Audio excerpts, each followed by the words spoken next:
Speaker சொந்தங்களுக்கு வணக்கம். இன்னைக்கு நேர்காணல நம்மளோட இருந்திருப்பவர் அரசியல் விமர்சகர் திரு ரவிசங்கர் அவர்கள். வணக்கம். வணக்கம். வணக்கம் ஜி, எப்படி இருக்கீங்க? ரொம்ப நல்லா இருக்கேன். நீங்க எப்படி இருக்கீங்க? நல்லா இருக்கேன். 2024 மத்திய தேர்தலில் இருந்தே பெரிய குற்றச்சாட்டு காங்கிரஸ் மேல என்னன்னா, மைனாரிட்டி அப்பீஸ்மெண்ட் பாலிடிக்ஸ் பண்றாங்க அப்படின்னு சொல்லிட்டு அப்புறம் ராகுல் காந்தி அவர்கள் எல்லாருக்கும் சமமா சொத்து பிரிச்சு தரங்கிற ஆரம்பிச்சு தொடர்ந்து அவங்க மேல குற்றச்சாட்டு வந்துட்டே இருந்துச்சு. இப்ப மும்பை ஜார்க்கண்ட் எலெக்ஷன்லயுமே அது ஒரு படிக்கு மேல போய் காங்கிரஸ் தலைவர், ஜார்க்கண்டோட காங்கிரஸ் தலைவர் சொல்லியிருக்காரு, இன்ஃபில்ட்ரஸ்க்கும் நாங்க, அதாவது ஊடுருவி வருவங்களுக்கும் மானிய விலையில சிலிண்டர் தருவோம் அப்படின்னு சொல்லிட்டு அவர் வாக்குறுதியை கொடுத்திருக்காரு. எந்த அளவுக்கு அப்பீஸ்மெண்ட் பாலிடிக்ஸ் காங்கிரஸ் செய்யுது? ஜார்க்கண்ட் இது ஒரு முக்கியமான ஒரு எலெக்ஷன். இந்த எலெக்ஷன் நவம்பர் 13 ஃபேஸ் 1 முடிஞ்சிருது. மொத்த ஜார்க்கண்ட்ல 81 அசம்பிளி சீட். அதில் நவம்பர் 13 43 சீட்டுக்கு அசம்பிளி சீட்டுக்கு எலெக்ஷன் முடிஞ்சிருது. ஃபேஸ் 2 நவம்பர் 20 38 சீட்டுக்கு. இந்த தேர்தலில் முக்கிய பிரச்சனையை பார்த்தீங்க அப்படின்னா இந்த இன்ஃபில்ட்ரேஷன் தான். அதாவது சட்டத்துக்கு புறம்பான வழியில் ஊடுருவல். ஜார்க்கண்டை பொறுத்த வரைக்கும் பங்களாதேஷில் இருந்தும் முஸ்லீம்ஸ் அண்ட் மியான்மர் அந்த ரோஹிங்கியா முஸ்லீம்ஸ் அப்படிம்பாங்க, இவங்களும் பங்களாதேஷ் இதுக்குள்ள ஜார்க்கண்டில் நிறைய அளவுக்கு ஊடுருவல் செஞ்சிருக்காங்க அப்படின்னு ஒரு இது இருக்கு. அண்ட் இதை எந்த விதத்திலையும் ஜார்க்கண்ட் இவங்க மறுக்க முடியாது. ஏன்னா இவங்க அந்த உள்ள வர்றது எல்லாமே அந்த வெஸ்ட் பெங்கால். அதனால தான் இன்னைக்கு பார்த்தீங்கன்னு வச்சுங்களேன், நேற்றுக்கு ஜார்க்கண்ட்ல 17 இடத்துல, ஜார்க்கண்ட் வெஸ்ட் பெங்கால் ரெண்டையும் சேர்த்து 17 இடத்துல இடி ரைட் பண்ணிருக்காங்க. என்ன ரைடுன்னா இந்த மாதிரி இந்த ஊடுருவல் தான். வங்கதேசத்து முஸ்லீம்களும் ரோஹிங்கியா முஸ்லீம்களும் உள்ள வராங்க. இவங்க வரதுனால அந்த டோட்டலா அந்த லேண்ட்ஸ்கேப், அந்த பாப்புலேஷன், அந்த இதுவே மாறி போயிடுறது. இவங்க உள்ள வந்ததுனால ஜார்க்கண்ட்ல பார்த்தீங்க அப்படின்னா பழங்குடியினருடைய பாப்புலேஷன் நிறைய குறைந்து விட்டது. இதுல இவங்களுடைய பாப்புலேஷன் அதிகமாயிருக்கு அப்படிங்கிறச்சு. இதுல இவங்க ஆக்சுவலா இந்த இடி ரைடு நீங்க பார்த்தீங்க அப்படின்னா ஜூன் மாசம் ஜூன் அந்த பரியர் 2 அப்படின்னு ஒரு போலீஸ் ஸ்டேஷன்ல ஒரு எஃப்ஐஆர் ஃபைல் பண்றாங்க. ஒரு பங்களாதேஷி உமன் அவங்க மேல எஃப்ஐஆர் ஃபைல் பண்றாங்க. இவங்க சட்டத்துக்கு புறம்பா இந்தியாவுக்குள்ள ஜார்க்கண்டுக்குள்ள வந்திருக்காங்க அப்படின்னு. ஆக்சுவலி அந்த எஃப்ஐஆர்ல இன்னும் 2 ஃபைல் பண்றாங்க. அதாவது இவங்களை கொண்டு வந்தது 2 பங்களாதேஷி விமன், அவங்க தான் இவங்களை உள்ள கொண்டு வந்திருக்காங்க அப்படின்னு.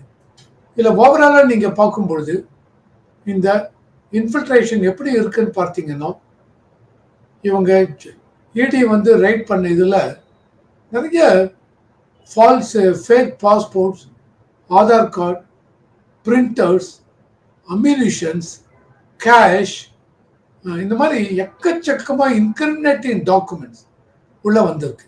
இவங்க அத்தனை பேருக்கும் இவங்க இன்னொன்று என்ன பண்றாங்க, இந்த பங்களாதேஷ் இவங்கெல்லாம் வரும்பொழுது இவங்களுக்கு இந்த இவ்வளோ டாக்குமெண்ட்டையும் கொடுக்கு. இதுக்குன்னே ஏஜென்ட்ஸ் இருக்காங்க.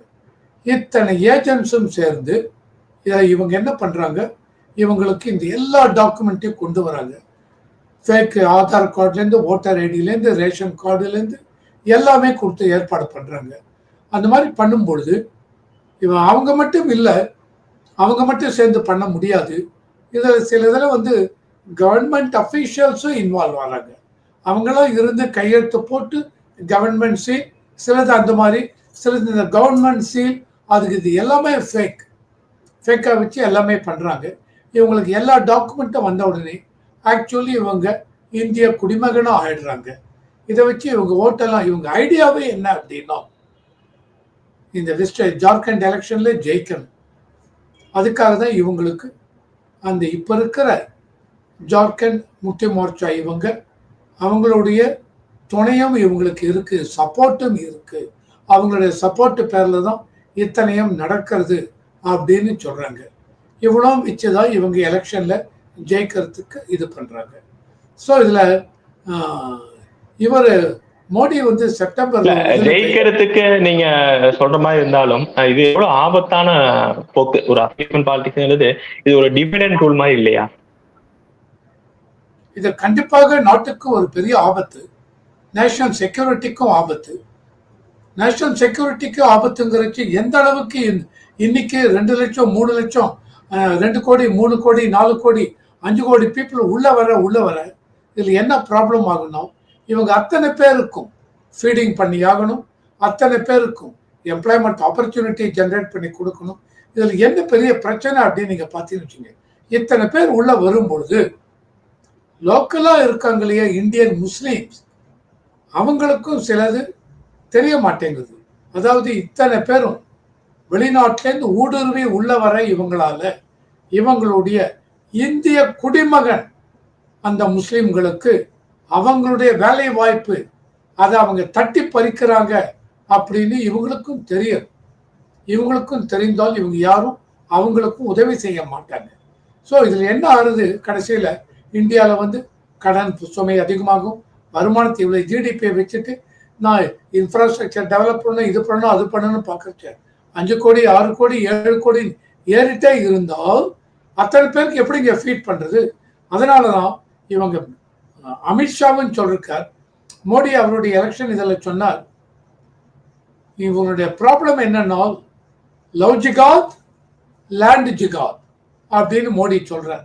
ஒரு இந்த செப்டம்பர்ல ஓட் ஜிகாத் வந்துருச்சு போலயே, இப்ப அதுவும் பெரிய பேசு பொருளா இருக்கு ஓட் ஜிகாத் அப்படின்னு. அதான் ஓட் ஜிகாத்துக்கு அதான் இது வந்து லவ் ஜிகாத்னு என்ன சொல்றாரு அப்படின்னா, இவங்க ஊடுருவி வங்கதேசத்து முஸ்லீம்கள் ரோஹிங்கா முஸ்லீம்கள் உள்ள வந்து அங்க லோக்கலா இருக்கிற ஜார்க்கண்ட் பெண்களை லவ் பண்ணி கல்யாணம் பண்ணிக்கிறாங்க. இந்த மாதிரி கல்யாணம் பண்ணி கொண்டால் அவங்களுடைய ப்ராப்பர்ட்டி இவங்களுக்கு வருது. இது லேண்ட் ஜிகாத் ஆயிடுது. லவ் ஜிகாத் அவங்களை ஏமாத்தி கல்யாணம் பண்ணிக்கிறது, அவங்களுடைய ப்ராப்பர்ட்டி இவங்களுக்கு வரும்பொழுது லேண்ட் ஜிகாத். இந்த மாதிரி பழங்குடிய மக்களுடைய ப்ராப்பர்ட்டி அத்தனை முக்கவாசி இவங்க ஊடுருவி வந்த மக்கள் அவங்க எடுத்துக்கிறாங்க. இதுல இன்னொன்னு பிரஸ் ரிப்போர்ட் என்ன சொல்றாங்க அப்படின்னா, ஜார்க்கண்ட் முக்தி மோர்ச்சா அந்த கட்சிக்குள்ளேயே இவங்களுடைய ஊடுருவல்காரர்களுடைய ஆதிக்கம் அதிகமாக இருக்குங்கிறாங்க. இது ரொம்ப முக்கியமான ஒரு பாயிண்ட். அந்த கட்சிக்குள்ளே இவங்க ஆதிக்கம் அதிகமாக இருக்கு. ஜார்க்கண்ட்ல இருக்கிற முக்காவாசி பஞ்சாயத்துக்குள்ளேயும் இந்த ஊடுருவி வந்த மக்களுடைய ஆதிக்கம் அதிகமாக இருக்கு. அந்த மாதிரி பார்க்கறச்ச ஸ்லோவா ஜார்க்கண்ட், ஏன்னா ஜார்க்கண்ட் நீங்க பார்த்தீங்கன்னு வச்சுங்க, ஒரு பழங்குடிய மக்கள் அங்க நிறைய இருக்காங்க. அந்த பழங்குடிய மக்களுக்கு ஒரு 26% பழங்குடிய மக்கள் அப்படின்னா அவங்களுடைய கல்ச்சர் குடியுரிமை லேண்டு கிண்டி எல்லாமே போயிடுறது. எல்லாம் போயிட்டு இவங்க மெல்ல மெல்ல உள்ள வந்து நாங்க தான் இது. காஷ்மீர்ல என்னங்க ஆச்சு, ஆரம்பத்துல இந்துக்கள் இருந்தாங்க, நான் சொல்றது காஷ்மீர் வேலியில இந்துக்கள் இருந்தாங்க 1947. அதுக்கப்புறம் இவங்க அத்தனை பேரும் உள்ள வந்து இன்னைக்கு வேலியை பொறுத்த வரைக்கும் முஸ்லீம் பாப்புலேஷன் 1990 அத்தனை இந்து பண்டிட்ஸையும் அடிச்சு வெளில துரத்தியாச்சு. இன்னி வரைக்கும் இந்து அந்த பண்டிட்ஸ் உள்ள போகல. இப்பதான் 2024 எலெக்ஷன் முடிஞ்சதுக்கு அப்புறம் இப்போ ஓமர் அப்துல்லா மெதுவா சொல்றார். அது கூட எந்த அளவுக்கு சின்சியாரிட்டி எனக்கு தெரியாது. இந்து பண்டிட்ஸ் எல்லாமே உள்ள வரலாம், அவங்களுக்கு அவங்களுடைய ப்ராப்பர்ட்டி எல்லாத்தையுமே நாங்கள் ரீஸ்டோர் பண்ணுவோங்கிறாங்க. ஸோ இதனுடைய இது என்ன பார்த்து வெஸ்ட் பெங்காலையும் பார்த்தீங்கன்னு வச்சுங்க, நிறைய முஸ்லீம்ஸ் உள்ள வந்தாச்சு. அதுல லோக்கல் நம்ம இந்தியன் முஸ்லீம்ஸ் எவ்வளவு பேர், ஊடுருவி வந்த முஸ்லீம்ஸ் எவ்வளவு பேர் தெரியாது.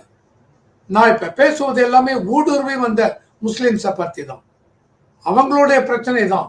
ஒரு நாட்டுக்குள்ள ஊடுருவி வரீங்க என்றால் உங்களுக்கு எந்த விதத்திலும் ரைட்டு கிடையாது, உங்களுக்கு எந்த விதத்திலும் குடியுரிமை அதனுடைய ப்ரிவிலேஜ் எதுவுமே கொடுக்க முடியாது, கொடுக்க கூடாது. ஆனால் வெஸ்ட் பெங்காலையும் பார்த்தீங்க அப்படின்னா நிறைய இவங்க முஸ்லீம்ஸ் உள்ள வந்திருக்காங்க. இதெல்லாம் என்ன ஆறுது அப்படின்னா, இப்போ ஜார்க்கண்ட்ல 14.6% முஸ்லீம், இப்போ ரீசெண்ட் ஒரு 20% வந்துட்டாங்கிறாங்க, தெரியாது.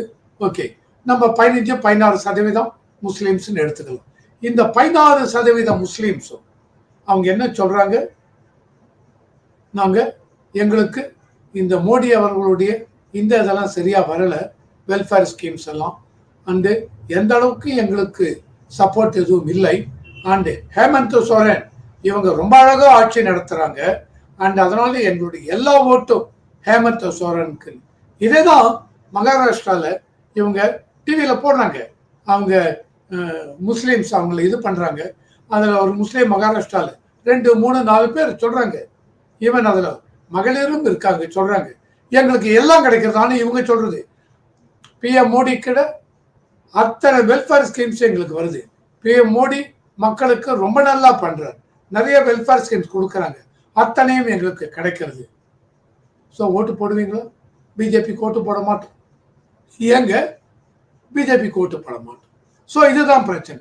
ஸோ இப்ப புரியுறதா இதனுடைய இன்ஃபில்ட்ரேஷனுடைய ப்ராப்ளம். வர முஸ்லிம் இது என்ன மாதிரியான மூல செலவை நீங்க சொல்லும் போதே ஜம்மு அண்ட் காஷ்மீரை பத்தியும் பார்த்துருப்போம். சமூக வலைதளங்கள்ல வீடியோ நிறைய வந்தது. இவ்வளவு நாள் வருஷம் ஸ்கூலுக்கு போகாம இருந்த என் பிள்ளைகளை வந்து ஸ்கூலுக்கு போக ஆரம்பிச்சிருக்காங்க நிம்மதியா.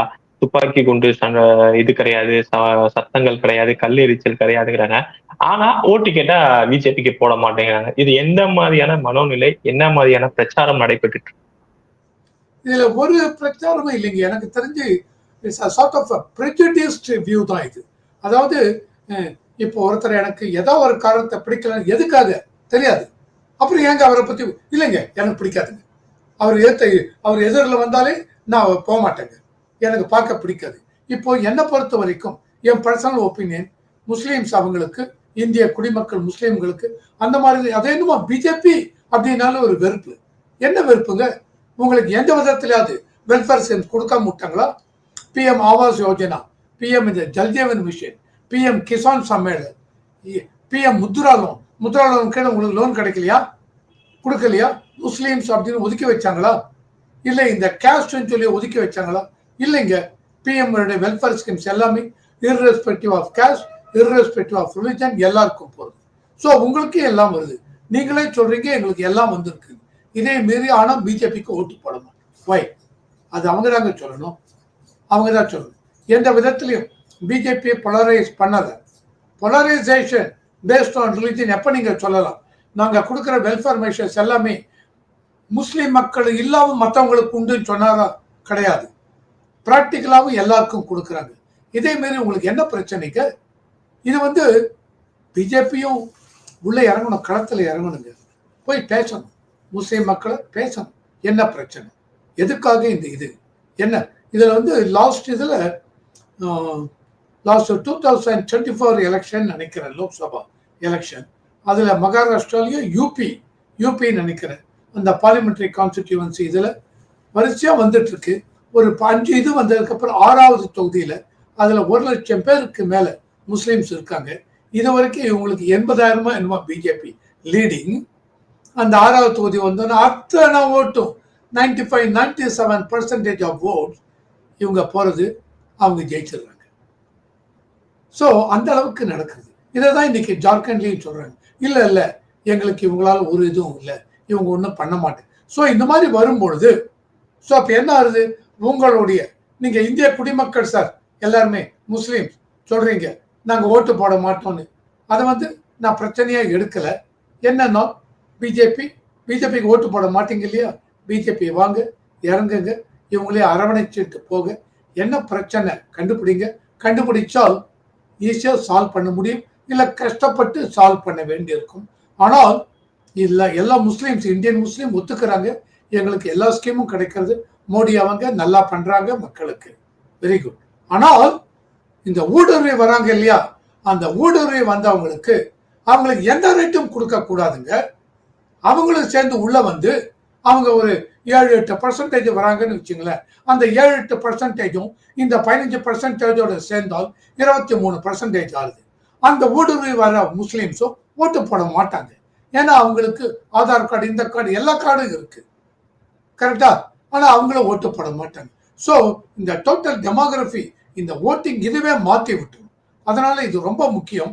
இதை கண்டிப்பாக நம்ம கூர்ந்து கவனிக்கணும். அதனால இப்ப இடி வந்து இந்த மாதிரி ஆக்ஷன் எடுக்கிறாங்க, ரைடு பண்றாங்க. அமித்ஷா அவருடைய எலெக்ஷன் இதுல சொல்லிருக்காங்க, நாங்க ஜெயிச்சு வந்தோம். இப்ப ரீசெண்டா வந்த அந்த ப்ரீபால் சர்வே எல்லாம் பார்த்தீங்க அப்படின்னும் அதுல என்ன கொடுத்துருக்காங்க அப்படின்னும் மொத்தம் 81 அசம்பிளி சீட்ல சார் உங்களுக்கு 41 தான் சார் சிம்பிள் மெஜாரிட்டி, 41 சீட்டு ஜெயிச்சா போதும். ஆனால் ரீசெண்டா வந்த போல் சர்வேல இவங்க சொல்றது 55 60லேருந்து 65 70 சீட் வரைக்கும் பிஜேபி ஜெயிக்குங்கிறாங்க. வேண்டாம், நீங்க 55னே வச்சுங்க, 41க்கு மேல 14 சீட், சிம்பிள் மெஜாரிட்டிக்கு மேல இன்னொரு 14 சீட். அதனால இது வந்ததுல பிஜேபி கண்டிப்பாக ஜெயிக்கும் அப்படிங்கிறாங்க. அமித்ஷா சொல்ற நாங்க ஜெயிச்சு வந்தால் அத்தனை இதுலயும் நாங்க கமிட்டி ஃபார்ம் பண்ணி அத்தனை இன்ட்ரூடர்ஸ், சட்டத்தை மீறி உள்ள வந்தவர்கள், இல்லீகல் மைக்ரண்ட், இவங்க அத்தனை பேரையும் ஐடென்டிஃபை பண்ணி திருப்பி அனுப்புவோம். இவங்க அத்தனை பேருக்கிட்டையும் எடுக்கிற லேண்ட், இவங்க இந்த ஜார்க்கண்ட் பழங்குடி மக்களை ஏமாற்றி அவங்களை கல்யாணம் பண்ணி கொண்டு அவங்க மூலமாக கிடைத்த நிலம் எத்தனையும் இவங்க கிட்ட இருந்து பிடுங்கி பழங்குடி மக்களுக்கு திருப்பி கொடுப்போங்கிறாங்க. So BJP is ready for this onslaught. அதாவது இந்த சட்டத்தை மீறி ஊடுருவி வந்த மக்களுக்கு கண்டிப்பாக பிஜேபி ஒரு சரியான பிஜேபி அரசாங்கம் வெளியேற்ற வேண்டும். இது முக்கியம். இதை நீங்க இறுதியான கேள்வியா என்னன்னா, ஒரு அமைப்பு நம்ம பாத்துறோம், மகாராஷ்டிரா பாத்துருப்போம், ஒரு இஸ்லாமிய அமைப்பு கூட்டமைப்பை வந்து சப்போர்ட் கொடுக்குறாங்க காங்கிரஸோட கூட்டணிக்கு. அதுல எந்த தவறும் கிடையாது, அது அவங்களோட உரிமை. பட் அது அவங்களோட கோரிக்கை பாக்குறப்ப நமக்கு ஒரு ஆபத்தா இருக்கே. அப்படிங்கிறப்ப இது எங்க கொண்டு போய் முடியும்? இது கண்டிப்பாக அவங்க கொடுக்கிற கோரிக்கை சார். இப்ப கர்நாடக அரசாங்கத்துல என்ன சொல்றாங்க, 4% நான் முஸ்லிம்களுக்கு கான்ட்ராக்ட், கவர்மெண்ட் கான்ட்ராக்ட் கொடுக்குறேங்கிறாங்க. என்னை பொறுத்த வரைக்கும் நோ சார். அப்படி பார்த்தால் முஸ்லிம்ஸ் சொன்னால் மைனாரிட்டிஸ், கிறிஸ்டியன்ஸ் இருக்காங்க, சிக்ஸ் இருக்காங்க, பார்சிஸ் இருக்காங்க, புத்திஸ்ட் இருக்காங்க, எல்லாருக்கும் கொடுக்க போறீங்களா? அந்த மாதிரி ரிலிஜனை பேஸ் பண்ணி இந்த மாதிரி கான்ட்ராக்ட் கொடுக்கறதுக்கு உங்களுக்கு கான்ஸ்டிடியூஷன் அதுக்கிட்ட ப்ரொவிஷன் இருக்கா? நீங்க சோசியலி, எக்கனாமிக்கலி, கல்ச்சரலி பேக்வர்டு அப்படின்னும் அப்ப அது எல்லாருக்கும் கொடுங்க. முஸ்லிம் மக்கள்னு சொல்லாதீங்க. Economically weaker section, socially economically backward சொல்லிட்டீங்கன்னா அதுல வந்து கிறிஸ்டியன்ஸும் இருப்பாங்க, சிக்ஸ் நான் சொன்ன மாதிரி எல்லா மைனாரிட்டி இருப்பாங்க, ஏன் மெஜாரிட்டி பீப்புளே இருப்பாங்க. ஸோ அந்த மாதிரி சொல்லு. முஸ்லீம்ஸ் அவங்களுக்கு 4% அப்படின்னு சொல்றது சரியில்லை. அந்த மாதிரி ரெண்டாவது, இப்ப இவங்க இப்போ ரொம்ப குறியா இருக்காங்க என்ன அப்படின்னா வக்ஃப் போர்டு ஆக்டிவிட்டி. அந்த வக்ஃப் போர்டு அமெண்ட்மெண்ட் 2013 கொண்டு வந்த அமெண்ட்மெண்ட் பிரகாரம் அவங்களுக்கு வானாளாவே அதிகாரம் கொடுத்துருக்காங்க. இந்த வக்ஃப் போர்டுக்கு நீங்க கை காமிச்சு எங்கெல்லாம் உங்க லேண்ட் இருக்கோ நீங்க எடுத்துக்கலாம் அப்படின்னு. இப்ப ரீசெண்டா கர்நாடகால பார்த்தோம், அத்தனை ஏக்கர், 1500 ஏக்கர் லேண்ட். அந்த கர்நாடகால இந்த விவசாயி எல்லாத்துக்கும் அவங்க என்ன சொன்னாங்க, இல்லை இதெல்லாம் எங்க லேண்டு நோட்டீஸ் கொடுத்தாங்க. இமிடியேட்டா நோட்டீஸ் கொடுத்து அடுத்த 2 நாள்ல இவங்க வக்ஃப் போர்டு பேருக்கு அத்தனை ப்ராப்பர்ட்டியும் பட்டாவை மாத்திட்டாங்க. 71 விவசாயி அத்தனை பேரும் முறையிடுறாங்க. நேஷனல் லெவல்ல மீடியால பெரிய இஷ்யூ ஆச்சு. பிஜேபி கர்நாடகாவில் பெரிய ரகலை பண்ணாங்க. உடனே இவங்க சொல்லிட்டு இல்ல இது தவறான ஒரு இது, கவர்மெண்ட்ல யாரோ தப்பா பண்ணிட்டாங்க, அவசரப்பட்டு பண்ணிட்டாங்க, இது அவங்களுக்கு மாற்றவே கூடாது, எல்லாத்தையும் உடனே கேன்சல் பண்ணாங்க. ஸோ இப்போ அதுக்கப்புறம் பார்த்தீங்கன்னு வச்சுங்க, மும்பை ஆகட்டும் இங்க ஆகட்டும் நிறைய இடத்துல இப்போ என்ன அவசரம்னு தெரியல, இவங்க எல்லா லேண்டாலையும் எங்களுது அப்படிங்கிறாங்க. ஸோ இப்போ நான் என்ன சொல்றேன், இப்போ நீங்க கேட்டீங்களோ ஒரு கேள்வி, பாம்பேல அவங்க வந்து அந்த முஸ்லிம்ஸ் அந்த ஒரு பர்டிகுலர் அவங்க வந்து ராகுல் காந்தி அவங்களுக்கு ஒரு டிமாண்டை மாதிரி போட்டு இந்த டிமாண்டை வச்சு இதெல்லாம் நீங்க பண்ணி கொடுத்தீங்கன்னா அதுக்கப்புறம் ஒரு 1000 கோடியோ என்னமோ கொடுக்கணும் அப்படின்னு அதையும் ஒன்று கேட்டிருக்காங்க. அவங்களோட வெல்ஃபேர் இருக்காங்க, இதெல்லாம் கொடுத்தீங்கன்னா நம்ம ஓட்டு போடுவோம் அப்படிங்கிறாங்க. அது அவங்க சொல்றதுங்க. ஆனால் இது எல்லாத்தையும் வைத்துக்கொண்டு காங்கிரஸ் ஓட்டு போட்டாங்கன்னா நாளைக்கு இதெல்லாம் வந்து பெரிய ஒரு பிரச்சனை ஆகுங்க. இதை வந்து எனக்கு தெரிஞ்சு எலெக்ஷன் கமிஷன் என்ன சொல்லுவாங்க சார், அது ஒரு அமைப்பு, காங்கிரஸ் சொன்னாங்களாமாங்க. காங்கிரஸும் சொல்லுவாங்க சார், ஏன் போன எலெக்ஷன்ல 2024 1 லட்சம் கேரண்டி கார்டு கொடுக்குறேன்னு சொல்லலையா காங்கிரஸ்? அந்த கேரண்டி கார்டுக்கு ஏமாந்து எவ்வளவு பேர் ஓட்டு போட்டிருப்பாங்க எனக்கு தெரியாது. நான் ஒரு பேச்சுக்கு சொல்றேன். 99 சீட்டு கிடைச்சது. எலெக்ஷன் கமிஷன் என்ன பண்ணீங்க? சுப்ரீம் கோர்ட் ஜுடிஷியரி என்ன பண்றீங்க? எல்லாத்தையும் விட்டுட்டு இந்த தும்ப விட்டு வாழ பிடிக்கிறதும் பாங்க. அந்த மாதிரி ஆகும். ஸோ இதெல்லாம் ஒரு தவறான ஒரு அணுகுமுறை. அந்த இதை நான் ஒத்துக்கவே மாட்டேன். அதனாலதான் இது anything illegal not to be allow. அது மாதிரி இவங்க மேனிஃபெஸ்டோல இப்ப சோமனி இது கொடுத்திருக்காங்க. ஜார்க்கண்ட் மேனிஃபெஸ்டோ எடுத்து பாருங்க, Congress manifesto, even BJP manifesto எல்லாம் கொடுத்திருக்காங்க. இதெல்லாம் நீங்க பார்த்தீங்க அப்படின்னா, அதாவது என்னுடைய பர்சனல் வியூ, மேனிஃபெஸ்டோல ஒண்ணு இப்ப கொடுக்காதீங்க. எலெக்ஷன் அனௌன்ஸ் பண்ணியாச்சா? மேனிஃபெஸ்டோல வெல்ஃபேர் இது ஃபைனான்சியலி எதுவும் சொல்லாதீங்க, கொடுக்க முடியாத எதுவும் சொல்லாதீங்க. நாளைக்கு ஜெயித்து நீங்க ஆட்சிக்கு வந்ததுக்கு அப்புறம் கொடுக்க போறீங்கல்ல, அப்ப அனௌன்ஸ் பண்ணுங்க, அப்ப சொல்லுங்க. கொடுக்கறது எலெக்ஷன்ல ஜெயிக்கிறதுக்கு முன்னாடியே மேனிஃபெஸ்டோல 1 லட்சம் கேரண்டி கொடுப்பேன். அண்டு 2000 நேற்று இந்த எலெக்ஷன்ல பாருங்க, இந்த மகாராஷ்டிராவா அதுதான் நீங்க பார்த்தீங்க அப்படின்னா, இல்ல ஜார்க்கண்ட் தான் நினைக்கிறேன். இவங்க லட்கி பாகேன் அதுல 1500 நாங்க பிஜேபி, அப்புறம் அவங்களே 2100 ஏத்தினாங்க. உடனே இவங்க காங்கிரஸ் 3000 ரூபாய் ஏத்திட்டாங்க. ஏட்டிக்கு போட்டி மாதிரி இருக்கு. இதெல்லாம் சரியான இது இல்லை. அதனால நம்ம coming back to our subject, இந்த ஊடுருவல்காரர்கள் சட்டத்தை மீறி உள்ள இருக்கிற பங்களாதேஷி, ரோஹிங்கியா எந்த ஸ்டேட்ல இருந்தாலும், ஏன் தமிழ்நாட்டிலையும் இருக்காங்க, பெங்களூர் போனா அவங்க இருக்காங்க. இதெல்லாம் அந்தந்த ஸ்டேட்டுக்கும் இந்த ஏஜென்சிக்கு, போலீஸ், இவங்க எல்லாருக்குமே தெரிஞ்சிருக்கும். இவங்க எல்லாருமே முனைந்து அத்தனை பேரையும் வெளியே அனுப்பணுங்க. உள்ளுக்குள்ள எல்லா மதமும், இந்திய குடிமக்கள், முஸ்லீம் ஆகட்டும், கிறிஸ்டியன் ஆகட்டும், எல்லாரும் இருக்கிறோம். ஆனால் ஊடுருவி வந்தவர்கள் ஒருவர் கூட இருக்கக்கூடாது. இதை பேஸ் பண்ணி தான் இந்த ரிப்போர்ட் வந்ததுனால 17 இடத்துல இந்த என்போர்ஸ்மெண்ட் டைரக்டரேட் ஆக்ஷன் எடுத்தாங்க. பார்க்கலாம் பொறுத்திருந்து எப்படி நடக்கும் என்று. வாக்குறுதிகள்ங்கிறது இறையாண்மைக்கும் இந்தியாவுக்கும் ஆபத்தாக மாறக்கூடாது. பொறுத்திருந்து பார்ப்போம், மக்கள் அதை உணர்ந்து யாருக்கு வாக்களிக்கிறார்கள் என்று. நேரம் உங்க நேரத்தை நம்ம தளத்துக்கு பயந்தமைக்கு ரொம்ப நன்றி. நல்லதே நடக்கும். வாழ்வாங்க. வணக்கம் சார்.